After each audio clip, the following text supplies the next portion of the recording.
Good evening and welcome to Chasing the Facts. I'm Sam Chase, your host, and this is the second in a series of political interviews for candidates who are running for various boards and committees in the local Chelmsford election, which is scheduled for April 2.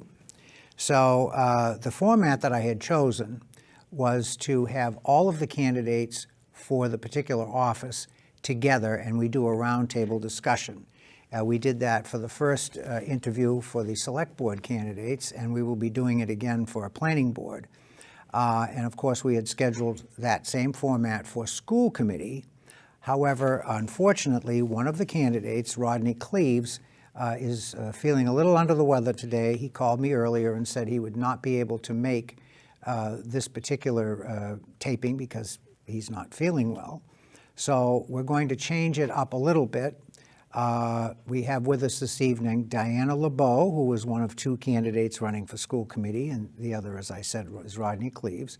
So instead of the hour format with both candidates here, in order to accommodate this particular situation, we will do a half an hour segment with Diana, and we will schedule Rodney for next week, and we will do him solo for a half hour. So that's what we've decided to do. So that's why we are not doing the roundtable for this particular segment. So Diana, I said, why don't you take a minute to introduce yourself to the audience, and then we'll get into the discussion. Yeah, so thank you for having me. So I'm Diana Lebeaux. I am almost coming up on a decade of being a resident of Chelmsford, and I'm the parent of two children who attend Chelmsford schools. And this is really something that I have wanted to do for a long time. I've wanted to get involved in the school committee because it's a blending of two things that I care very much about. I care very much about our education system. As somebody whose career right now is in education, my whole career has been in education. I've been a classroom teacher, I've been in administrative roles, I've worked in youth development, and for the past 7 years, I've been working with organizations that work with schools and districts to help them improve, and work with teachers to help them with professional learning. So blending that with my passion for my own community and the schools that my children are going to and will be going to for the next 12 years, it felt like a chance to use what I do best to help the community I care about the most. So that's who I am, and that's why I'm running. I'm very excited to be here. Well, you've obviously got an excellent background, and I want to take a moment just to thank you for stepping up and running in the race, because as you probably know, especially over the last 10 or 12 years, interest in these local committees and boards has been waning, and it is becoming increasingly difficult to get people to step up, right. Much less qualified people like yourself. So thank you very much for doing that. So certainly appreciate it. And it intrigues me that your background is in education. So you actually have some technical skills that you would also be bringing to the committee. My personal belief is I always like it when at least one committee member has had teaching experience. I think that's very, very important on the school committee. So that's all very good. So having said that, you get elected to the school committee. You're one of 5 people, and the person who works for you directly is the superintendent of schools. So how do you see your role as a school committee person working directly with your employee, who is the school superintendent? How do you envision that role? What do you think the proper role of the school committee is in this environment?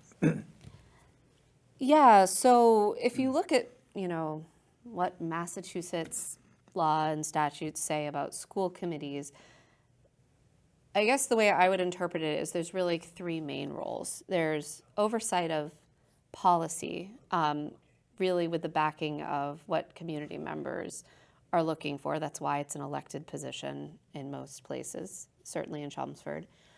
There's the oversight of the job that the superintendent and his or her selected administrators are doing. most directly working with the superintendent. And that includes big things like the budget and the facilities and the instructional leadership aspect as well. And then finally, there's the role of being a visionary and really shepherding the district in a direction that's in line with what the people in the community want and what the students in the community need. That's sort of the role by definition, and I think all of those roles are very important. I think working with Dr. Lang, clearly it's evident, I watch most school committee meetings, it's evident that Dr. Lang has a great working relationship right now with the current school committee, and I think that's something I'd like to see continue, because working well together is going to ultimately enhance the experience of the kids. I think what I would like to see also is the school committee taking a little bit more of an active role in that visionary aspect of the job, the ability to work with the community, to really think about what we want to see in our schools 5 years, 10 years down the road, to prepare our students, who many of whom are going to have jobs when they graduate that don't even exist right now. And I think one of the exciting opportunities here is to lean on what's going well, and continually oversee to make sure that that continues to be the case, but also thinking a little bit creatively, and most importantly, I think finding opportunities to let just a little bit more community voice into the process. It's not that I think that it's insular right now. I've always found that my opinions are listened to as a parent, as a community member. But I want to be more proactive about that, and I think there's a lot of opportunities within the role of a school committee, which is democratically elected, to really be answerable to the people in the town, to really have an exchange of ideas, and to make sure that what's happening in our schools is really reflective of that. So perhaps some initiatives, a little bit more initiative in the realm of outreach type things. Is that what you're thinking about?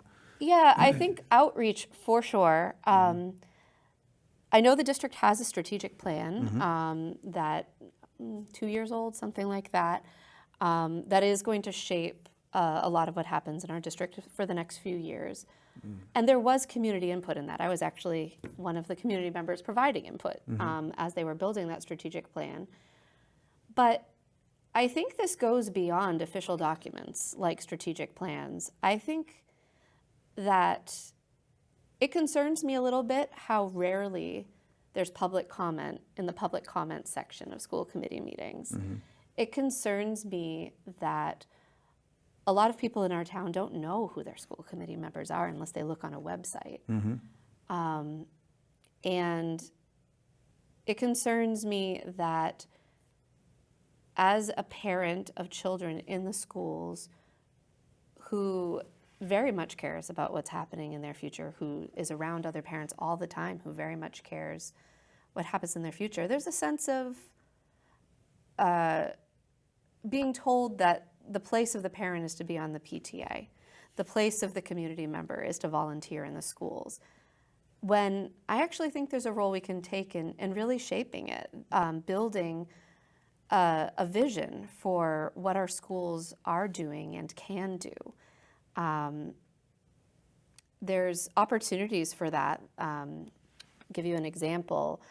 The Bar Foundation has an initiative called Portrait of a Graduate. They fund districts across New England to go through a rigorous process of getting community voice and shaping the vision for what our graduates need to have to be successful in college, career, community engagement, and then backwards planning to make sure all of the school's efforts and work are efficiently in line with that. It's too bad that we didn't, vie for that opportunity, but I want to be on the lookout for those in the future. And in my role on the school committee, I would love, if elected, to be able to really find those opportunities for us. Well, what I'm getting from our conversation, Diana, is that you are somebody who is very interested You have been engaged for a number of years.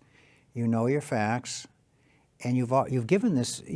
You're running for the office now, but you've given it a tremendous amount of thought as to what you will do once you're on the board. And I think that that's the kind of thing that we want to see in our candidates stepping up for these positions. So I'm very encouraged when folks like yourself do this, and they come and they actually are giving us some indication that they have put quite a bit of thought into how they would like the shape of things to be if they become board members. So I want to commend you for that, because you don't hear this as much as I would like to hear it from other political candidates for other offices. So one of the things that you obviously are going to have to contend with once you get on the school committee is everything, unfortunately, seems to revolve around the dollars that are available, okay? And the fact is that the school budget takes up about 60% of the municipal expense, and that's if you calculate in Neshoba Valley. Okay, everything together, it's about 60% of the budget. And under Massachusetts law, you almost have to fight the municipal side of the house for your dollars. So do you think, and obviously you've looked at this situation, you've studied it, so where we are in Chelmsford now, do you think budgetarily we're in the right spot? Do you think it's too little? Do you think it should be more? And if you could expand on your answer and give the basis for your reasoning, would be good. Well, first of all, I'll say, town meeting almost always almost unanimously approves the budget. So we're doing something right. I don't know that everybody always feels that on a day-to-day basis. And there's definitely concern from folks who feel like their dollars are being stretched a little more every year, in a period of inflation especially. Costs are going up, and we don't want people to feel like they have to choose between keeping their families in Chelmsford and going somewhere else where they're not as happy with the community and the school system, but they feel like their dollar goes further. I think it's a bit of a false binary to compare the percentage of the budget going to the schools to the dollar amount that the town spends, because there's a lot of roles that schools take on that can but don't have to be overseen by the schools. For example, there's a rising need for mental health and guidance support for young people. There's nationally a mental health crisis, particularly among preteens and teens. And we can react to that in a number of ways as a community. We can put more guidance counselors and social workers in schools, and we can meet those needs right where the kids are spending most of their days. Or we can say as a town that that's not the space for that, and find other opportunities to meet those rising needs among our youth population. So for me, it's less about how many dollars are going to the schools as compared to the rest of the town. It's making sure that every dollar we are spending is going towards something that is ultimately improving the lives of our young people, making it more likely they're going to come back to Chelmsford, start businesses, raise their families here. And I think that there's no way to do education cheaply. But I think there are ways to do education efficiently. Find ways to use our school buildings more as community centers. Community education does an excellent job working after school with our kids, offering summer opportunities. But there's no reason that we can't offer more of those opportunities through the school district, offering chances for students to receive extracurricular learning and other things like that outside of school, but in the school buildings, raising some rotating dollars for the district, for the town.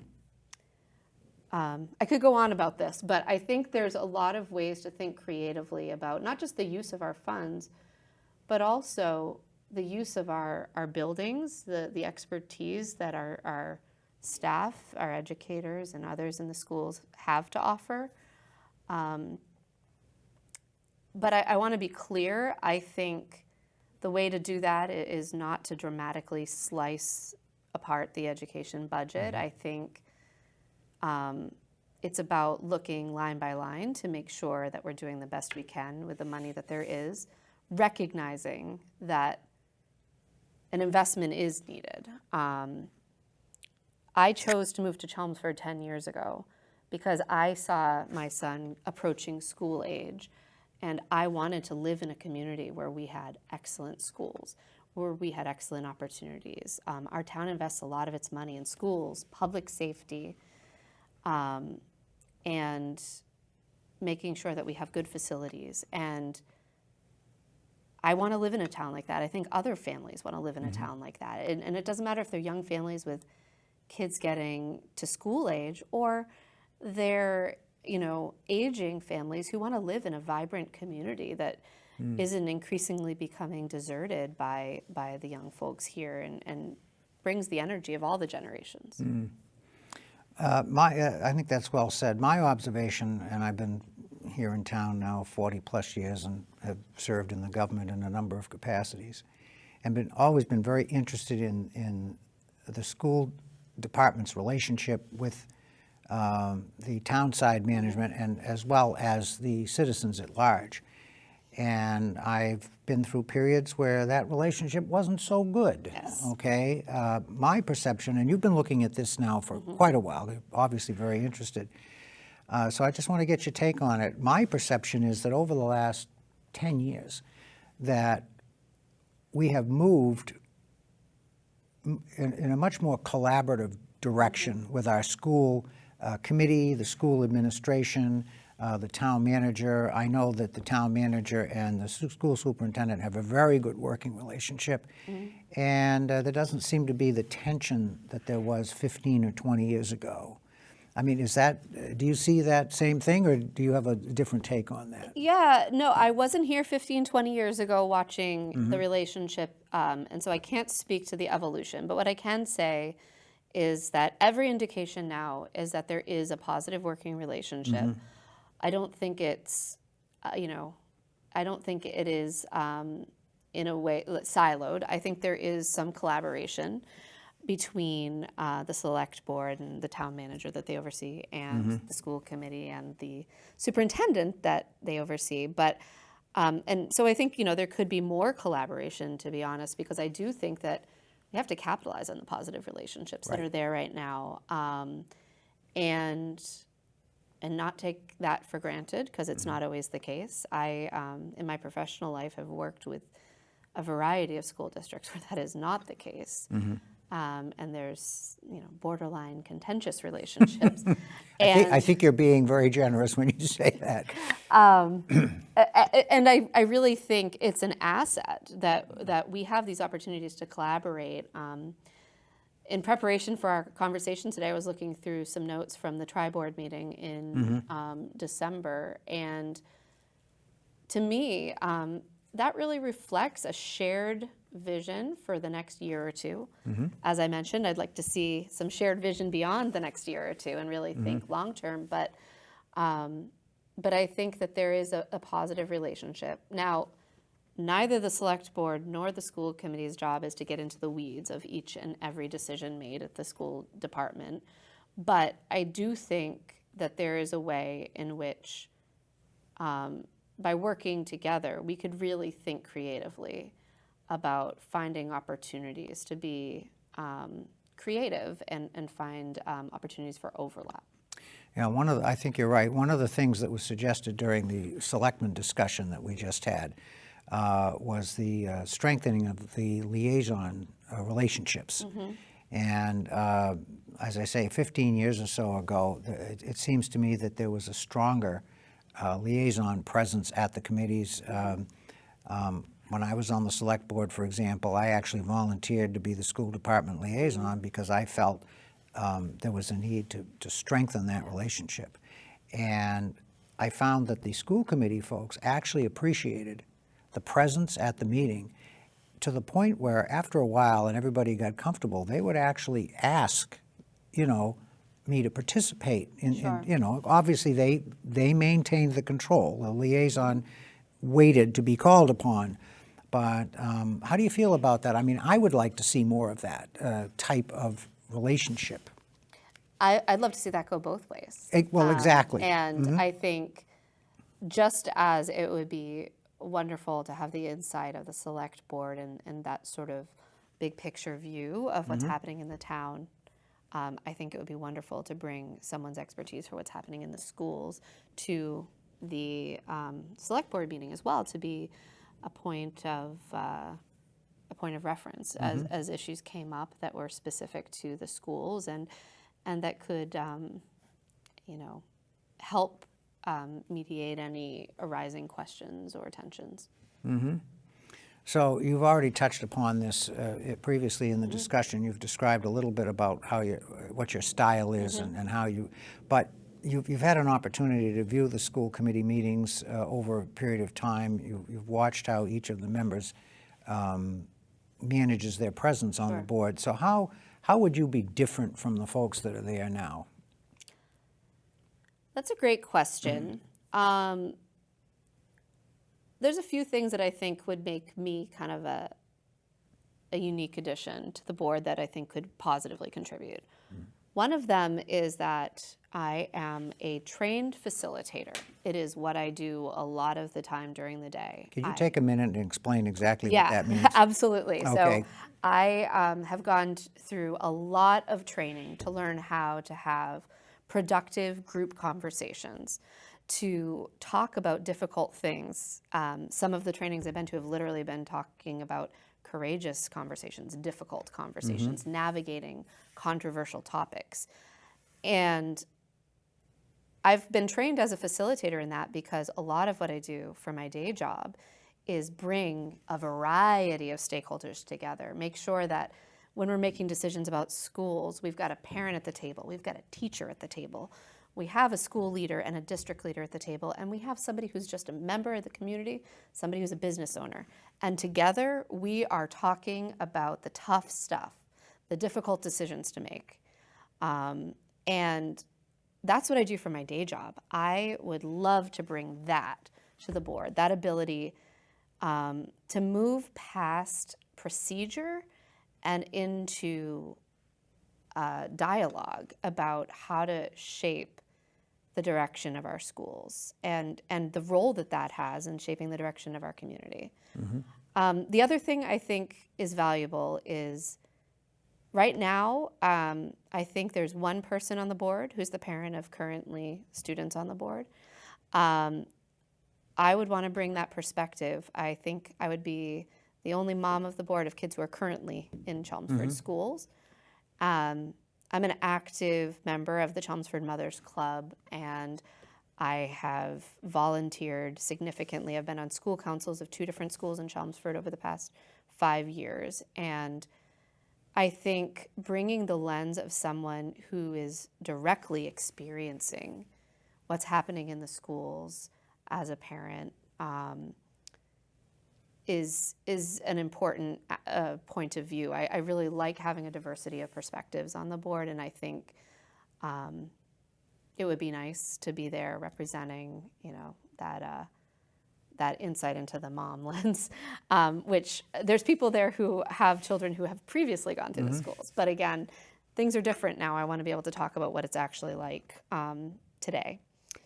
So that's 2 things, so sort of that professional piece that I bring and then that personal piece that I bring. The last thing I'll say is that my number one reason for wanting to run for school committee. Okay, folks, pay attention. Here it comes. Go ahead. My number one reason for running for school committee is because I think it is this very unique opportunity for the people of this community to have a direct connection to what is happening in our schools. That is a huge responsibility for an elected school committee member. I say elected because there's some cities where they're not elected, but in an elected school committee, it is the opportunity to advocate for what the people in this town care about. And I want to be truly open in my communication. I anticipate sending out news updates for people on my mailing list. I anticipate encouraging people to come, not just for official, 5-minute statements at an occasional controversial school committee meeting. I want to have forums where we can actually hear directly from people about issues they care about, and really source from the immense wisdom that everybody in this town brings about what this town needs to the board. And so that, I think, that inclusive style of approaching leadership is something that I really feel like needs to be there. Well, I mean, I agree with you. Okay, I would like to see that kind of approach, and that's not to say that the current board isn't No, doing a good and job not critiquing in that, or critiquing in that area. But I find it very intriguing, your facilitator training and role, because I think any board would benefit from having a member like that, and I think it would also take the pressure off the other members to know that there's somebody with that kind of expertise that could help.